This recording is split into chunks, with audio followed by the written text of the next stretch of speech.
Hello everyone, my name is Alicia Coker and I have a doctorate in nursing practice and I am a board-certified family nurse practitioner. Welcome to the Celiac Blueprint Podcast, where I will discuss all things celiac disease and gluten-free. If you are newly diagnosed or have been gluten-free for years, this podcast is for you. If you know and love someone who has celiac disease or non-celiac gluten sensitivity, this podcast is also for you. My hope is for this podcast to be a foundational guide to a gluten-free life. This podcast is for general information purposes only and is not medical advice. Please consult your own healthcare provider for any medical concerns. We are not forming a provider-patient relationship through this show. Welcome back to the Celiac Blueprint. If you've spent any amount of time on social media, you've probably seen some pretty wild claims about gluten and celiac disease. Maybe you've heard that gluten causes Alzheimer's disease, or that everyone should stop eating gluten because it's healthier. Or perhaps you've been told that if you have celiac disease, you can magically eat bread in Europe without any problems. Today, we're diving into some of the biggest myths and misconceptions surrounding celiac disease and gluten. Some of these myths have been around for decades. Others seem to pop up overnight thanks to the internet. Our goal today isn't to shame anyone for believing these claims. Many of them sound reasonable on the surface. Instead, we're going to separate fact from fiction and talk about what the science actually tells us. So let's get started. Fiction. Gluten causes dementia or Alzheimer's disease. Let's begin with one that tends to grab headlines. You've probably seen articles or videos suggesting that gluten causes dementia, Alzheimer's disease, or other forms of cognitive decline. The reality? There is currently no evidence that gluten causes Alzheimer's disease or dementia. Now I can hear some listeners saying, wait a minute, I've definitely felt foggy after eating gluten, and that's an important distinction. Many people with untreated celiac disease report something commonly called brain fog. Brain fog isn't the same thing as dementia. It can feel like difficulty concentrating, slower thinking, forgetfulness, or mental fatigue. For someone experiencing it, brain fog can be incredibly frustrating. But it's a separate issue from neurodegenerative diseases like Alzheimer's. So while gluten isn't causing Alzheimer's disease, the conversation about brain health doesn't stop there. In fact, one of the bigger claims you'll hear online is that giving up gluten can somehow make you sharper, smarter, and more focused. Let's talk about that. Fiction. Going gluten-free will make you smarter. This myth is everywhere. Some influencers make it sound like removing gluten from your diet will unlock a higher level of mental performance. Suddenly, you'll have laser focus, perfect concentration, and unlimited productivity. If only it were that easy. Here's what we actually know. Among people who have celiac disease, brain fog is common before diagnosis, and many patients report significant improvement after starting a gluten-free diet and allowing their intestines to heal. But that's very different from saying gluten causes brain fog in everyone. There is currently no solid scientific evidence showing that healthy people gain better memory, sharper focus, or increased intelligence simply by eliminating gluten. And honestly, there are lots of reasons someone might feel mentally sluggish. Poor sleep, stress, chronic pain, digestive discomfort, even the giant burrito you ate for lunch. Researchers continue to explore the fascinating connection between the gut and the brain, but many questions remain unanswered. For now, the claim that everyone should go gluten-free to boost brain power belongs firmly in the fiction category. Of course, brain health isn't the only area where gluten gets blamed for things it may not deserve. Another claim that refuses to go away is the idea that gluten is somehow responsible for weight gain. Fiction. Gluten makes you gain weight. This one is surprisingly common. People often blame gluten itself for weight gain, but let's think about this logically. Gluten is a protein. It doesn't contain some magical property that suddenly creates body fat. Weight gain occurs when we consistently consume more calories than our bodies use. That's true whether those calories come from gluten-containing foods or gluten-free foods. In fact, here's something people don't realize. A lot of gluten-free cookies, cakes, breads, and snack foods contain extra sugar and fat to improve texture and taste. Some people are actually surprised to gain weight after starting a gluten-free diet because they're relying heavily on processed gluten-free substitutes. The takeaway?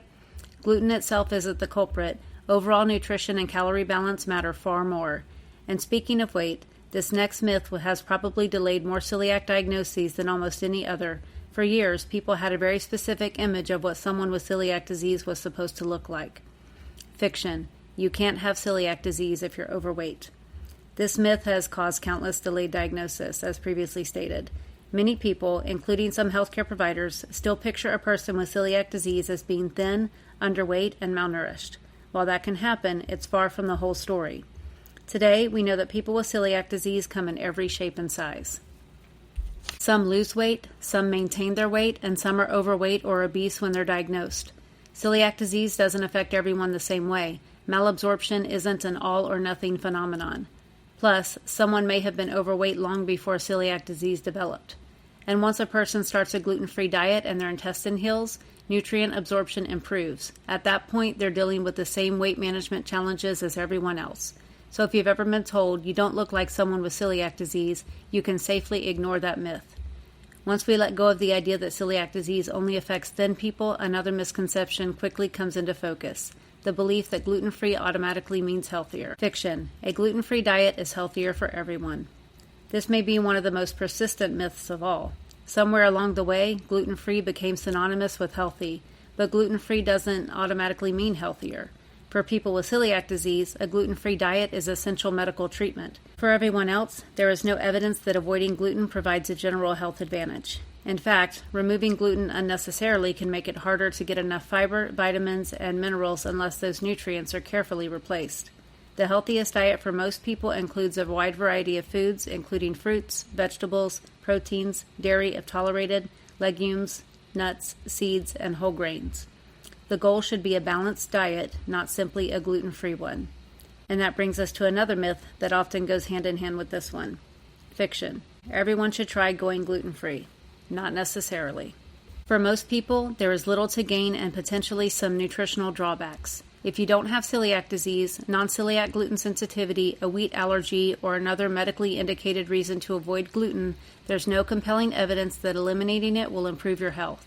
Sometimes people feel better after removing gluten because they're also removing highly processed foods.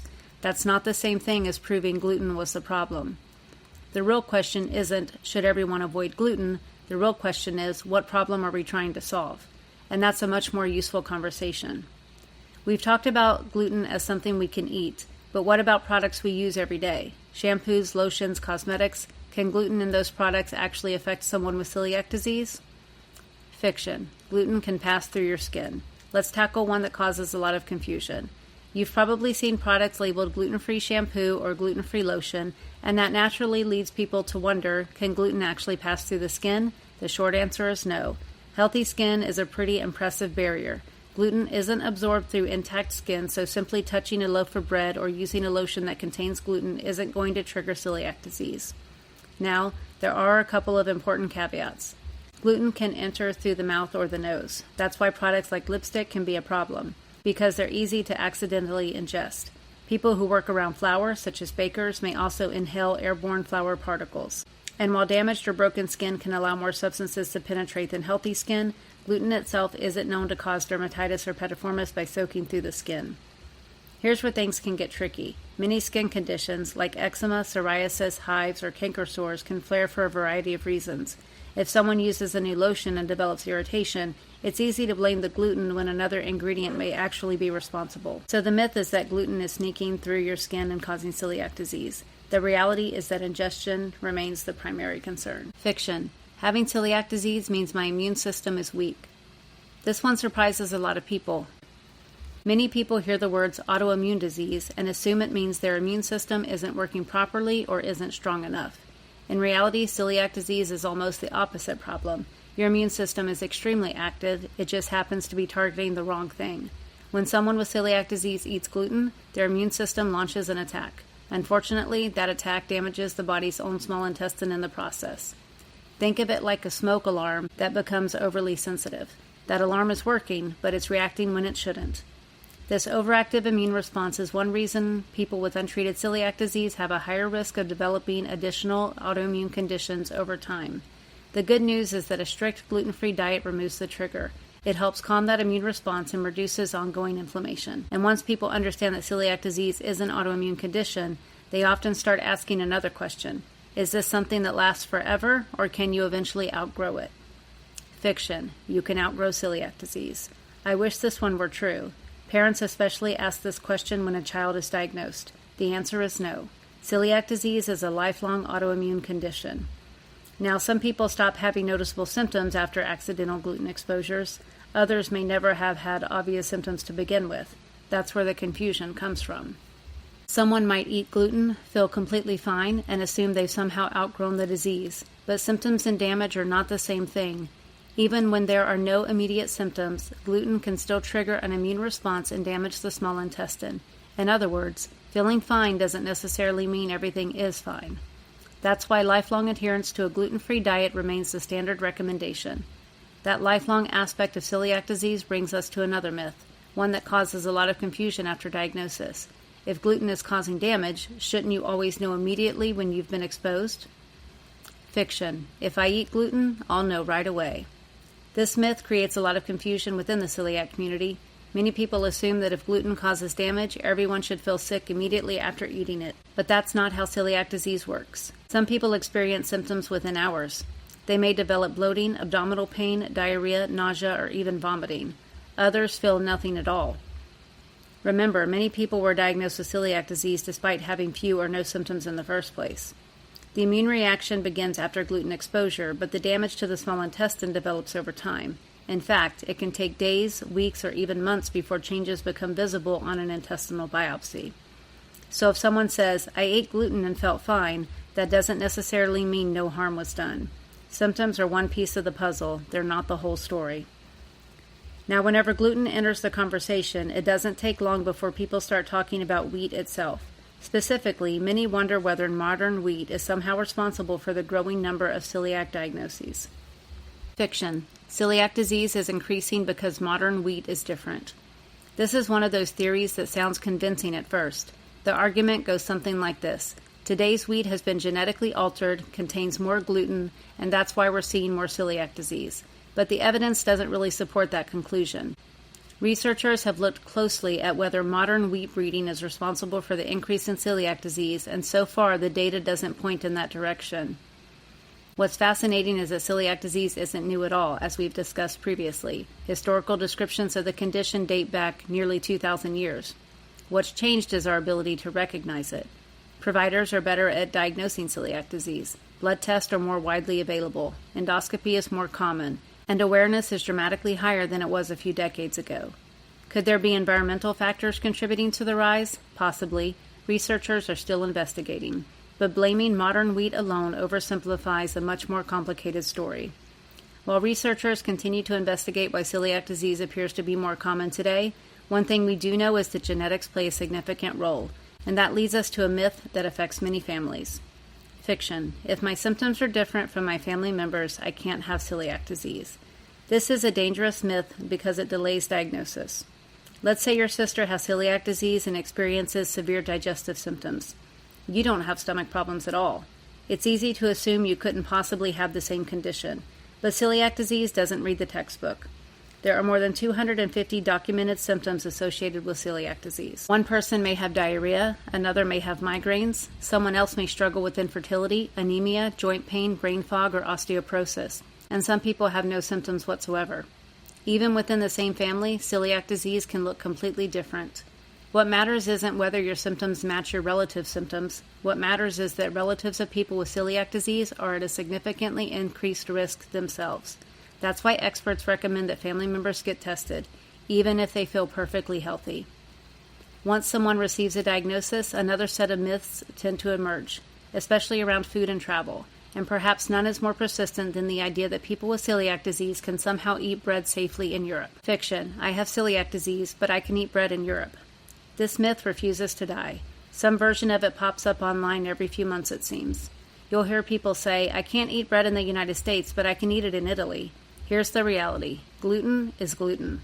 Whether the wheat was grown in Italy, France, Spain, England, Norway, or your neighbor's backyard, the proteins that trigger celiac disease are still there. If a bread product contains wheat, barley, or rye, it contains gluten unless it has been specifically produced to be gluten-free. In fact, Europe has millions of people living with celiac disease. They aren't eating regular bread either.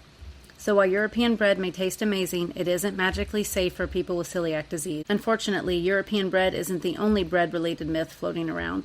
Another claim that's become incredibly popular in recent years centers around sourdough. Fiction. Sourdough is safe for people with celiac disease. This is another internet favorite. The reasoning usually goes like this. Sourdough is fermented. Fermentation reduces gluten. Therefore, sourdough must be safe. Unfortunately, it isn't that simple. Traditional sourdough bread made from wheat still contains gluten. Yes, the fermentation process breaks down some of it, and yes, many people find sourdough easier to digest than conventional bread. But easier to digest doesn't mean gluten-free. Traditional wheat sourdough does not reliably meet the threshold required to be considered safe for people with celiac disease. So if you're living with celiac disease, regular wheat-based sourdough still belongs on the avoid list. The good news? There are some fantastic gluten-free sourdough options available today, and many people even make it in their own home. And while we're on the subject of food, let's move from bread to one of the biggest real-world challenges many people with celiac disease face, eating at restaurants. Fiction. A gluten-free menu means the restaurant understands celiac disease. If only it were that simple. Seeing a gluten-free menu is encouraging, but it's not a guarantee that the restaurant understands cross-contact or celiac safety. Some restaurants do an excellent job. Others simply remove bread from a sandwich and call it gluten-free. Many staff members have never been trained on cross-contamination. Some still believe that heat destroys gluten, which it doesn't. The safest approach is to ask questions. How is the food prepared? Is there a dedicated fryer? How do they prevent cross-contamination? Interestingly, some restaurants without dedicated gluten-free menus may actually do a better job accommodating people with celiac disease because they're willing to modify dishes and follow proper procedures. The menu is a starting point. The conversation is what really matters. Navigating restaurants is something people with celiac disease deal with throughout their lives. But here's another misconception. Many people assume celiac disease is only something you have to worry about as a child. Fiction. Celiac disease is usually diagnosed in childhood. Many people think of celiac disease as a childhood illness, but that's not what we see in practice. While celiac disease can develop at any age after gluten is introduced into the diet, many people aren't diagnosed until adulthood. In fact, a significant number of diagnoses occur in people in their 40s, 50s, and even later. Some individuals aren't diagnosed until after age 60. The lesson here is simple. You're never too old to develop celiac disease, and you're never too old to be tested. Whether you're diagnosed at age 6 or age 60, one of the first questions most people ask is, okay, what's the treatment? Fiction. There's a medication that treats celiac disease. That would certainly make life easier. Unfortunately, there is currently no approved medication that can replace a gluten-free diet as treatment. Researchers are working on promising treatments, and there are several therapies being studied. But as of today, the only proven treatment for celiac disease is lifelong avoidance of gluten. It's not the answer most people hope for, but it's the reality. And that leads perfectly into our final myth. Fiction. Once you're gluten-free, you're cured. Many people assume that once they're diagnosed, switch to a gluten-free diet, and start feeling better, that they're cured. What's actually happened is that the disease is being successfully managed. There are very few things that we cure in medicine. Most conditions are managed. The autoimmune condition is still there. That's why follow-up care remains important. Regular appointments with your healthcare provider, periodic blood work, nutritional monitoring, and support from a knowledgeable dietitian can all play an important role in long-term health. Think of a gluten-free diet not as a cure, but as ongoing treatment. And when the treatment is followed consistently, most people with celiac disease can live long, healthy, and active lives. As we've seen throughout today's episode, many of these myths start with a small grain of truth but quickly grow into something much bigger than the evidence supports. From brain fog and body weight to bread, restaurants, and treatment, celiac disease is often far more nuanced than social media headlines make it seem. And that's exactly why understanding the facts matters. As we wrap up today's episode, here's a big takeaway. Celiac disease is surrounded by misinformation. Some myths are harmless. Others can delay diagnosis, create unnecessary fear, or lead people to make decisions that aren't supported by science. When you hear a bold claim about gluten or celiac disease, pause and ask, is this based on evidence or is it just a good story? Because when it comes to celiac disease, separating fact from fiction isn't just interesting, it's essential for protecting your health. Next week, we will discuss the GI tract, including its anatomy and function. We will also discuss leaky gut and its role in celiac disease. My product recommendation for this week is Clean Monday Meals ramen noodles. They taste just like the typical ramen most of us ate as struggling college students or young adults just starting out on our own, but they are gluten-free and dairy-free. The noodles are made from brown rice flour, and the seasonings contain real ingredients without artificial additives. They can be purchased online. I'll be posting that link on my social media accounts. Thank you so much for listening. If you have questions, comments, or topics you'd like covered in future episodes, you can email me at theceliacblueprint@gmail.com. You can also follow along on TikTok and Instagram for recipes, educational content, and additional resources related to celiac disease and gluten-free living. And one final reminder before we go, please support your local dedicated gluten-free restaurants and bakeries whenever you can. Those businesses make an incredible difference for the celiac community. Thanks again for listening, and I'll see you next week on the Celiac Blueprint.